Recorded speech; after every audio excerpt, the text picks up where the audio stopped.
नमस्कार, मी वैशाली कवडे, पुढारी आयकॉन्स या विशेष कार्यक्रमात आपलं मनापासून स्वागत करते। आज आपण चर्चा करणार आहोत लग्न प्रेम कुंडलीचे रहस्य या विषयावर आणि यावर मार्गदर्शन करण्यासाठी आज आपल्या सोबत आहेत सुप्रसिद्ध ज्योतिष आणि वास्तुतज्ञ डॉक्टर विजय चाटोरीकर सर।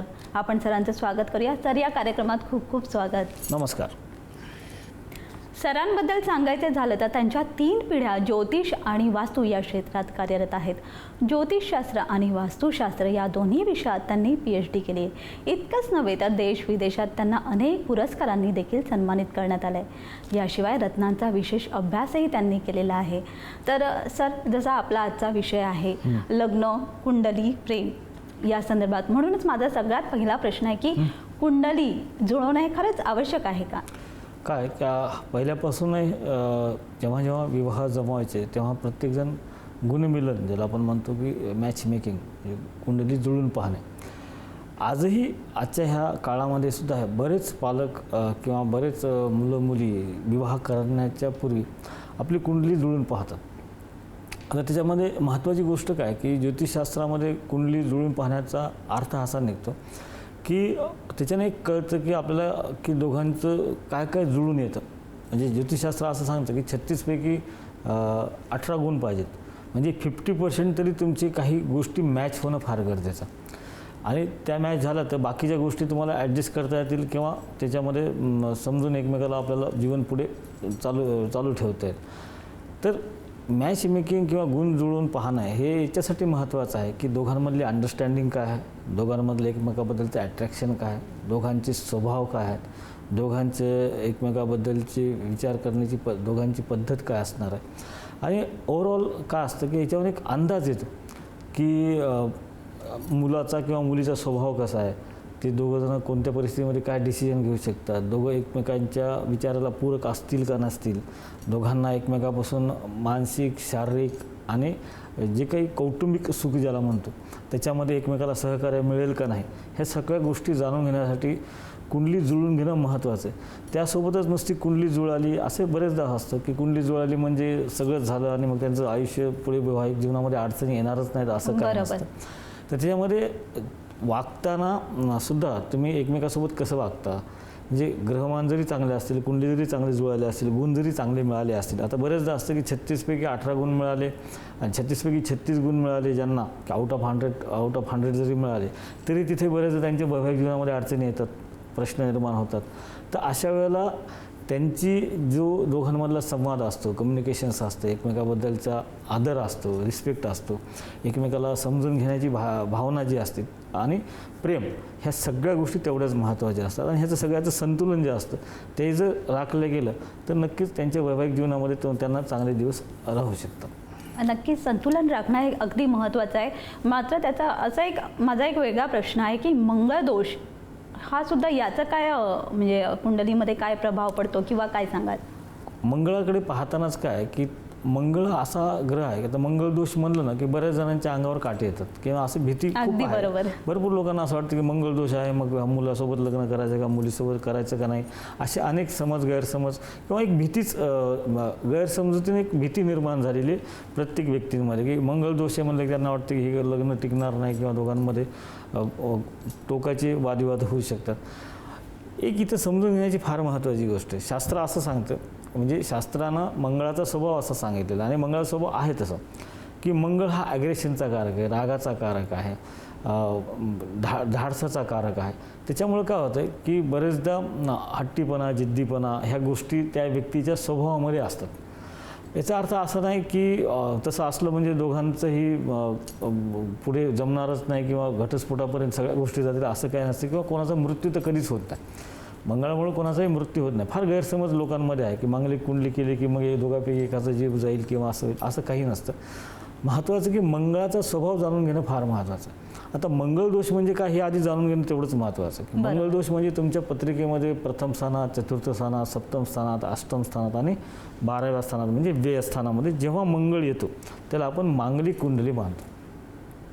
आता मांगलिक कुंडलीचं मंगळ त्या स्थानामध्ये आला म्हणजे प्रथम स्थानामध्ये आला की तो ॲटिट्यूडनं वागणारा व्यक्ती असणार, ॲग्रेसिव्ह असेल तर डॉमिनेटिंग नेचरचा व्यक्ती असणार आहे। तर मग त्याचा जो पार्टनर असेल तर त्याच्यामध्ये जर भावनिकता जास्त असेल, इमोशन्स जास्त असतील आणि त्याचा पार्टनर असा असेल की तो ॲग्रेसिव्ह आहे, धाडसी आहे, डॉमिनेट करणार आहे, तर त्या व्यक्तीला त्याचा त्रास होऊ शकतो. म्हणजे दोघेही डॉमिनेटिंग स्वभावाचे नसावे. तर कुठेतरी ॲडजस्टमेंट दोघांमध्ये जरी असेल तर त्या गोष्टी फार महत्त्वाच्या असतात, की एकाला मंगळ आहे एकाला मंगळ नाही, तर मग त्याचा रागीट स्वभाव त्या समोरच्याला खाऊन टाकेल ना. तर चतुर्थात मंगळ असेल तर तो काय करतो, तो चतुर्थातला मंगळ कौटुंबिक जीवनामध्ये म्हणजे घरातल्या वडीलधाऱ्या व्यक्तींसोबत वैचारिक मतभेद निर्माण करतो, भांडण कलह तिथे निर्माण होऊ शकतात, तिथे ॲग्रेशन होऊ शकतं, त्यांचे विचार पटत नाहीत, त्याच्यामुळे घरामध्ये वादविवाद होऊ शकतात. सप्तम स्थान हे लाईफ पार्टनरचं स्थान आहे, की जिथं आपलं जे पार्टनर आहे त्यांच्यासोबतच, म्हणजे त्याच्यामध्ये इथे दोन प्रकारचं पण आपण पाहू शकतो की दोघांमध्ये वैचारिक तफावत खूप असते. हे अग्रेशन असल्यामुळं कोणत्याही गोष्टी न विचारता न सांगता डायरेक्ट डिसिजन घेणं, पार्टनरला विश्वासात न घेता काही डिसिजन घेणं आणि पार्टनरच्या भावनेकडे दुर्लक्ष करून आपल्या मनासारखंच काही गोष्टी करणं, याच्यामुळे दोघांमध्ये वैचारिक मतभेद होते.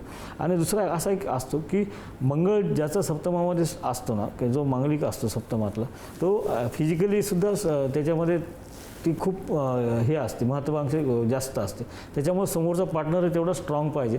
मग दोघांमध्ये वैचारिक मतभेद किंवा फिजिकली रिलेशनमुळे वादविवाद होऊ शकतात. आणि अष्टमात मंगळ असेल ना तर आरोग्याचे प्रॉब्लेम निर्माण होतात, अपघात होण्याची शक्यता असते किंवा तिथे आरोग्यामुळे दोघांमध्ये दुरावा निर्माण होऊ शकतो. व्ययस्थानात असेल तर व्यवहारामध्ये आर्थिक देवाणघेवाणीतून कर्ज बाजारी होण्यामुळे सुद्धा वैवाहिक जीवनामध्ये अडचणी येऊ शकतात. अशा प्रकारचे हे मंगळाचे परिणाम आपल्याला पाहायला भेटतात. पण मंगळ असला की मंगळ हा ग्रह कर्ज बाजारी होण्यासाठी सुद्धा कारणीभूत असतो. तो त्या स्थानात असेल तर, व्यय स्थानात असेल तर. आणि त्याच्यावर असे बरेचदा असतं की नुसतं मंगळ तिथं आहे म्हणून आपण डिसिजन नाही घेऊ शकत किंवा आपण प्रिडिक्शन नाही काढू शकत. तर प्रिडिक्शन करताना तुम्हाला त्या मंगळावर ग्रह कोणत्या ग्रहाची दृष्टी आहे, तो कोणत्या ग्रहाच्या सानिध्यात आहे, ज्या घरात तो बसला आहे त्याला स्वामी कुठं बसला आहे आणि तो कोणत्या स्थितीत आहे, ह्या सगळ्या गोष्टीचा बारकाईनं विचार करून नंतर आपण त्याच्यावर डिसिजन देत असतो. पण मंगळाला घाबरण्याची गरज नसते. मंगळाचे दोष जाण्यासाठी जर एखाद्याच्या पत्रिकेमध्ये मंगळ आहे, समजा एखाद्या मुलाच्या पत्रिकेमध्ये मंगळ आहे आणि मुलीच्या पत्रिकेमध्ये 3, 6, 8 या स्थानामध्ये कोणताही पापग्रह असेल तरी तो मंगळाचा दोष नाहीसा होतो. मंगळ कर्केचा असेल तर तो तरी पण तो निर्दोष असतो. अशी 84 प्रकारचे गोष्टी आहेत की त्याच्यामुळे तो मंगळाचा त्रास कमी होऊ शकतो किंवा दोष नाहीसा होऊ शकतो किंवा तो सौम्य होऊ शकतो. मात्र याच्याच अनुषंगाने माझा असा पुढचा प्रश्न आहे की कोणता ग्रह आहे जो विवाह उशिरा होण्यासाठी कारणीभूत ठरतो? ज्योतिषशास्त्रामध्ये एकमेव असा एक ग्रह आहे की तो प्रत्येक गोष्टीमध्ये विलंब लावतो किंवा तो स्वतःच मंद गतीने चालतो. त्याचं नाव आहे शनी.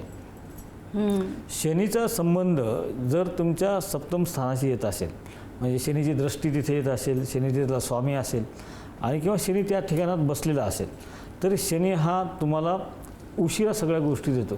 उशिरा देतो म्हणजे ते अशुभ आहे अशातली गोष्ट नाही, किंवा विवाह उशिरा झाला म्हणजे ते अशुभ आहे अशातली गोष्ट नसते. फक्त तो देतो तर तो कायमस्वरूपी स्थिरतेनं देत असतो, पण उशिरा देतो. त्यामुळं त्याला आपण शनीचा संबंध जेव्हा जेव्हा सप्तमाशी येतो किंवा शनीची तिसरी दृष्टी असेल, 10वी दृष्टी असेल किंवा 7वी दृष्टी असेल तरी वैवाहिक जीवनामध्ये थोडाफार संघर्ष असतो किंवा विवाह जमताना. कारण शनी हा एक मुळात गोष्ट असे की शनी आणि बुध हे दोन जे ग्रह आहेत हे नपुसक ग्रह आहेत, त्यांना वैवाहिक जीवनामध्ये इंटरेस्ट नसतो. त्यामुळे त्या बाबतीतले गोष्टीचे रिझल्ट देण्यासाठी ते वेळ लावतात, उशीर करतात आणि त्यामुळे सुद्धा विलंब होऊ शकतो.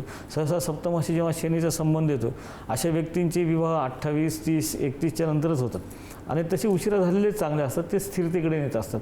माझ्या आता 32 वर्षाच्या करिअरमध्ये मी बरेचदा असं पाहिलेलं आहे की शनीचा संबंध सप्तमाशी आहे, आईवडिलांना गडबडीत त्या मुलीचं लग्न केलं किंवा मुलाचं लग्न केलं, त्यांना 2-2 लग्न करूनही सुख नाही. तर असे बरेचदा संघर्ष त्या वैवाहिक जीवनामध्ये येऊ शकतात. त्यामुळे असं जर असेल तर थोडं उशिरा लग्न झालेलं तरी चालतं, पण ते स्थिरता देतं आणि वैवाहिक जीवनाचं सुख पण देतं. मात्र काही जण हे काय प्रेमविवाह करतात, तर मग प्रेमविवाहाचे योग हे सुद्धा कुंडलीमधून समजू शकतात का? काय की आपल्या कुंडलीमध्ये पंचम स्थान जे आहे ना त्याला आपण प्रेमाचं स्थान म्हणतो. ते संतांचं पण स्थान आहे, म्हणजे प्रेमाचा रिझल्ट तिथे मिळतो. म्हणजे संतती काय असते, संतती आपल्याला पंचम स्थानातून कळते की संतती सुख काय आहे आणि त्यासोबत ते कारक स्थान पण आहे, करिअरचं पण स्थान आहे. तुमच्या पंचम स्थानाशी संबंधित ग्रह हे दाखवतात आपल्याला की तुमचा विवाह कसा होणार आहे, प्रेमविवाह होणार आहे का तुमचं अरेंज मॅरेज होणार आहे. पण जरी त्याच्यात तसे योग असले तरी महत्त्वाचं आहे की संतुलन ज्याला म्हणतो ना आपण की प्रेमात आंधळ होऊन प्रेमामध्ये लग्न करू नये. बरेचदा असं होतं की प्रेम आहे पण माझ्याकडे असे भरपूर आहेत की प्रेम खूप आहे, 10 वर्षापासून प्रेम आहे, 5 वर्षापासून आहे आणि लग्न झाल्यानंतर 4 महिने 5 महिने पण ते टिकत नाही. महत्त्वाचं कसं आहे की प्रेम हे काय आहे हे आधी जाणून घेणं फार महत्त्वाचं आहे. प्रेमविवाह आहे म्हणजे प्रेमविवाहच करायचा असं नसतं, तर त्याच्यामध्ये तुम्ही जाणून घेतलं पाहिजे की तुम्ही ज्याच्यावर प्रेम करताय किंवा जे तुमच्यावर प्रेम करताय त्याची मानसिकता काय आहे, त्याचं नेचर काय आहे, त्याचा स्वभाव काय आहे, त्यासोबतच तो किती तुमच्या बाबतीमध्ये खरा आहे आणि किती प्रामाणिक आहे, ह्या सगळ्या गोष्टीचं जाणून घेणं तेवढंच महत्त्वाचं असतं. आणि ह्या सगळ्या गोष्टी आपण पत्रिकेवरून जाणून घेऊ शकतो. आणि दोघांची जेव्हा त्यासाठी आपण मॅच मेकिंग करत असतो की मॅच मेकिंग केलं की खरंच तो तुमच्यासाठी प्रामाणिक आहे का. बरेचदा प्रेम असं असतं की माझ्याकडे 10वी 12वीची मुलंसुद्धा येतात की माझे एका मुलीवर प्रेम आहे किंवा मुलावर प्रेम आहे. मी त्यांना सांगत असतो की ते म्हणतात की माझा प्रेमविवाह होणार आहे का. म्हणून तो आताच ही गोष्ट विशेष तू काढू नकोस, कारण आता जर तू त्या अजून शिक्षणच पूर्ण नाही. आता जर तुला मी जर सांगितलं समजा तर तुझं प्रेमविवाह आहे तर तू आतापासून त्या प्रेमाच्या नादात लागशील आणि करिअर बरबाद होऊन जाईल. त्यासाठी ती वेळसुद्धा महत्त्वाची असते की ज्यावेळेस तुम्ही त्या बाबतीतले डिसिजन घेता. या सगळ्या गोष्टी आपण ज्योतिषशास्त्राच्या माध्यमातून जाणून घेऊ शकतो. अच्छा, मात्र इथे सप्तम भावाचं काही महत्त्व आहे का, म्हणजे त्याचा काही वेगळा प्रभाव पडतो का या सगळ्या बाबतीत? सप्तम स्थान जे आहे ना आपल्या कुंडलीमध्ये एकूण 12 स्थानं असतात. त्यातल्या प्रत्येक स्थानाचं काही ना काहीतरी कारकत्व असतं. जसं आता पंचम स्थानाचं मी सांगितलं की ते संततीसाठी महत्त्वाचं आहे, प्रेमासाठी महत्त्वाचं आहे, करिअरसाठी महत्त्वाचं आहे. तसंच सप्तम स्थान हे तुमच्या लाईफ पार्टनरसाठी महत्त्वाचं आहे, जीवनसाथी ज्याला म्हणतो आपण. आणि दुसरं तो बिझनेस पार्टनरशिपसाठी सुद्धा आपण ते पाहत असतो. म्हणजे आपल्या आयुष्यातला पार्टनर जो आहे, मग तो बिझनेस पार्टनर असो का लाईफ पार्टनर असो, ह्या दोन्हीचा संबंध सप्तमाशी येतो. आणि अच्छा, म्हणजे असं सुद्धा असतं का की बिझनेस पार्टनर सुद्धा त्याचा स्वभाव सुद्धा आपण या भावातून काय असतं की समजा तुम्ही एखाद्यासोबत बिझनेस करताय, तो माणूस तुम्हाला पार्टनर म्हणून योग्य आहे का नाही हे जाणून जर घ्यायचं असेल, किंवा बरेचदा असं मी पाहतो माझ्याकडे बरेच असे क्लायंट येतात की त्यांच्या कुंडलीमध्ये सप्तम स्थानामध्ये काहीतरी पापग्रहांचा संबंध असतो किंवा अशुभ ग्रहांचा संबंध असतो. ते पार्टनरशिपमध्ये इन्व्हेस्टमेंट करतात आणि समोरचं पार्टनर सगळं खाऊन टाकतो, ह्यांच्या हातात काहीच राहत नाही आणि मग तिथं पार्टनरशिपमध्ये प्रचंड नुकसान होतं. तसंच वैवाहिक जीवनामध्ये सुद्धा सप्तम स्थानाचं तेवढंच अनन्यसाधारण असं महत्त्व आहे की तुम्हाला जर जीवनसाथी निवडायचा आहे तर तो निवडताना सप्तम स्थानाचा विचार करणं फार गरजेचं असतं. तुम्हाला तुमच्या जीवनसाथीकडून मिळणारं प्रेम समजून घ्यायचं असेल तर तुम्हाला सप्तम स्थान जाणून घेणं तेवढंच गरजेचं असतं. आणि त्याच्यातून तुमच्या पुढच्या वैवाहिक जीवनाची जी काही संसार आहे, ज्याला आपण संसार म्हणतो, वैवाहिक जीवन म्हणतो, ते कसं असणार आहे, कसं फुलणार आहे, कसं बहरणार आहे, त्यात काय अडचणी येऊ शकतात, त्यात काय आनंदाच्या गोष्टी घडू शकतात, ह्या गोष्टी आपण जाणून घेऊ शकतो. मात्र इथे स्वभाव हा सुद्धा खूप काही म्हणजे आपला खूप महत्त्वाचा असतो. जोडीदाराचा जर स्वभावच चांगला असेल तर मग तो जो विवाह आहे चांगला टिकतो. मात्र यांचा जो स्वभाव आहे ह्या कुंडली जुळवताना आपल्याला समजू शकतो का? हां, आपण जेव्हा पाहतो तर प्रत्येक राशीचे प्रत्येक ग्रहांचे काही ना काहीतरी स्वभाव असतो. त्यानुसार आपल्याला कळतं की समजा आता कर्क राशीचे असतात तर थोडे भावनिक असतात. सूर्य ज्याच्या राशीचा स्वामी आहे सिंह रास, ते थोडे प्रॅक्टिकल असतात, प्रेझेंटेशन त्यांचं परफेक्ट असतं, त्यांना एक घाव दोन तुकडे फास्ट डिसिजन घ्यायचं असते. मेष राशीची व्यक्ती असेल तर ते एकदम तापट असतात, रागीट असतात. तर ह्या व्यक्तींचं स्वाभाविक दृष्टिकोनातून कसं जमू शकते. आणि एक सगळ्यात महत्त्वाचं सांगू का मी तुला की विवाहामध्ये ग्रह जुळणं, कुंडली जुळणं, ग्रहांची स्थिती काय असणं याच्यापेक्षा महत्त्वाचं आहे की दोघांमधलं कम्युनिकेशन, संवाद. अगदी बरोबर, तो खूप महत्त्वाचा आहे हा विषय. प्रॉपर असणं फार गरजेचं असतं. आणि संवाद, तुमच्या दोघांमधलं एकमेकासाठीचा दिला जाणारा वेळ, एकमेकाला समजून घेणं. कसं असतं की बघ, मुलगा असो का मुलगी असो, हे आपण सगळे पंचमहाभूतापासून बनलेलं आहे. शांत असणारा व्यक्तीसुद्धा कधी कधी रागात येऊ शकतो. रागीट व्यक्ती तर नेहमीच रागात येतो, पण शांत असणारा व्यक्तीसुद्धा एक सहनशीलतेच्या पलीकडे गेलो तर कधी कधी त्याचा अग्नी तो जागृत होऊन जातो. तो संताप येतो, चिडतो, रडतो, संताप करतो, आदळापट काही करू शकतो. आपण त्याच्या पाठीमागची उद्देश समजून घेतला पाहिजे. संसारामध्ये वैवाहिक जीवनामध्ये काय असतं माहिती आहे का की एखादा व्यक्ती, आपला पार्टनर आपल्याबद्दल सोबत काय वागतोय याच्यापेक्षा त्या वागण्यामागचं कारण काय हे जाणून घेणं फार महत्त्वाचं असतं. की बरेचदा काय असतं की संसारामध्ये दोघांचं एकमेकावर खूप जीव असतो, प्रेम असतं, सगळं असतं, पण तिसरी व्यक्ती कोणतरी कारणीभूत असते या दोघांमध्ये काही ना काहीतरी निर्माण करण्यासाठी. वैचारिक मतभेद असेल, भांडण असतं. तर ह्या सगळ्या गोष्टीचा मग हे कसं सुटणार, तर हे संवादानं सुटणार. तर तुमच्या मनात काय आहे, दोघांनी एकमेकासोबत मन मोकळपणे बोलणं, मला काय वाटते, तुला काय वाटते, हे जी काही कम्युनिकेशन आहे ना, हे प्रॉपर पद्धतीनं तुमचं वैवाहिक जीवनामध्ये झालं तर तुमचं प्रेम पण बहरतं, तुमचं वैवाहिक जीवन पण बहरतं, तुमचं सांसारिक जीवन पण बहरतं, कौटुंबिक जीवन पण त्याच्यानं बहरतं. ह्या सगळ्या गोष्टीसाठी घरामध्ये तुमच्या दोघांमध्ये एकमेकाबद्दलचं जे अंडरस्टँडिंग आहे आणि कम्युनिकेशन आहे, हे ह्याला अनन्य साधारण असं महत्त्व आहे. मात्र ह्या सगळ्या बाबींचा जर विचार केला तर राहू किंवा केतू हे अडचणी आणू शकतात का? कारण की राहू आणि केतू म्हटलं की प्रत्येकजण घाबरतं की राहू केतूचा कोप नको व्हायला, किंवा यांचे हे नक्की काय प्रभाव टाकतात? काय, राहू आणि केतू हे दोन्ही छायाग्रह आहेत. छाया म्हणजे भ्रम असतो आणि ह्यांच्याकडे असं हे प्रेडिक्टेबल नाहीत की ह्यांचं आपण प्रिडिक्ट नाही करू शकतो. ते सरप्राईजली काही गोष्टी देत असतात. की बरेचदा राहू जेव्हा आपल्या कुंडलीच्या सप्तमातून भ्रमण करत असतो किंवा राहूची महादशा येते, तेव्हा बऱ्याच लोकांच्या कुंडलीमध्ये पाहिले किंवा वैवाहिक जीवनामध्ये पाहिलेलं आहे की त्यांना एकमेकाबद्दल गैरसमज निर्माण होतात, वैचारिक मतभेद निर्माण होतात, कुठतरी एक शंकेची चाहूल तिथे सुरू होऊन जाते की काहीतरी आपल्या विरुद्ध होते किंवा आपल्या मनाच्या विरुद्ध वागण्याचा प्रयत्न होते किंवा कुठतरी काहीतरी चुकते आपल्या पार्टनरचं, अशी एक मानसिकता तयार होते. तर हा राहू हा भ्रम निर्माण करत असतो. अच्छा, असं पण असतं. हां, की तो बरेचदा भ्रम निर्माण करतो की असती एक गोष्ट आणि दिसती एक गोष्ट आणि आपण जी दिसती त्याच्या मागे लागतो, असण्याच्या मागे आपण नाही लागत. की त्यामुळेच सोन्याचं हरण नसतं हे रामाला माहीत होतं, तरी पण राम त्याच्या मागे पळाला. म्हणजे राम तर तेवढं तर सुज्ञ होताच ना की त्याला प्रभू श्रीरामाला तेवढं तर कळत होतं की सोन्याचं हरण नसतं, पण ते एक भ्रम निर्माण जे असते. तर हे सरप्राईजली काही गोष्टी आपल्या जीवनामध्ये घडवण्याचं काम हे राहू आणि केतू करत असतात. तर त्याच्यामुळं बरेचदा राहू काय करतो की तुम्हाला एक भ्रमामध्ये टाकतो, तुमच्यामध्ये एक सडनली काहीतरी चेंजेस घडून आणतो. केतू त्याचे उलट आणि व्यक्ती तशी वागते सुद्धा. हां, आणि केतू त्याच्या उलट आहे. केतू डिटॅचमेंट देतो. राहू जो असतो ना तो डिटेक्टिव्ह असतो, तो कोणासोबत जुळून घेत नाही. अच्छा, जुळून घेत अलिप्त, हां, थोडक्यात अलिप्तता बघत असतो आणि सडनली एंडिंगच्या मार्गावर जातो की संपवायचं आपल्याला, बस त्याच्यात आपल्याला इंटरेस्ट नाही, माया मोहापासून लांब जाणं, अलिप्त राहणं, आपापल्यामध्येच राहणं, कशामध्ये इंटरेस्ट न दाखवणं, ह्या ज्या गोष्टी हा केतू करतो. हे दोन्ही अनप्रिडिक्टेबल असे ग्रह आहेत आणि हे अपारंपरिक ग्रह आहेत. अपारंपरिक म्हणजे कसं की जी परंपरेनुसार चालणाऱ्या गोष्टी असतात त्याला भेद देणारे, छेद देणारे अशी मानसिकता असणारा हे राहूचा आणि केतूचा प्रकार असतो. त्यामुळे बरेचदा ह्या दोघांमुळं त्याचं जेव्हा भ्रमण असतं किंवा महादशा येते तेव्हा वैवाहिक जीवनामध्ये थोडेफार पेल्यातले वादळ हे निर्माण होतात. मात्र मग घटस्फोटाचे योग जे आहे ते कुंडलीमध्ये समजू शकतात का आधीच?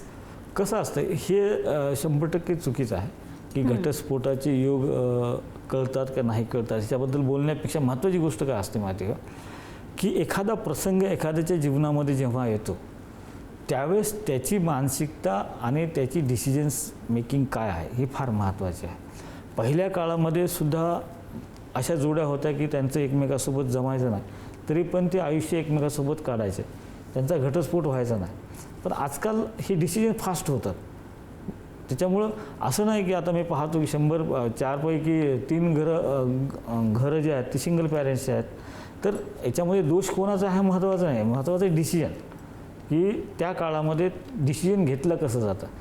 ग्रहमान असतील, दोघांमध्ये वैचारिक मतभेद असतील, पण त्याच्यासाठी मॅच मेकिंग जेव्हा करतो ना आपण, म्हणून मी नेहमी सांगत असतो मॅच मेकिंग करत असताना आपण 36 पैकी 18 गुण पाहतो, म्हणजे 50% तुमचं जुळलं तर तुम्ही बाकीची गोष्ट ॲडजस्टमेंट करायचे असतात तर तुमचा विवाह टिकतो, नाही तर नाही टिकत. अच्छा, म्हणजे गुणमिलन हे असं सुद्धा प्रेडिक्ट करू शकतो की 36 पैकी 18 गुण जुळणं हे फार गरजेचं असतं.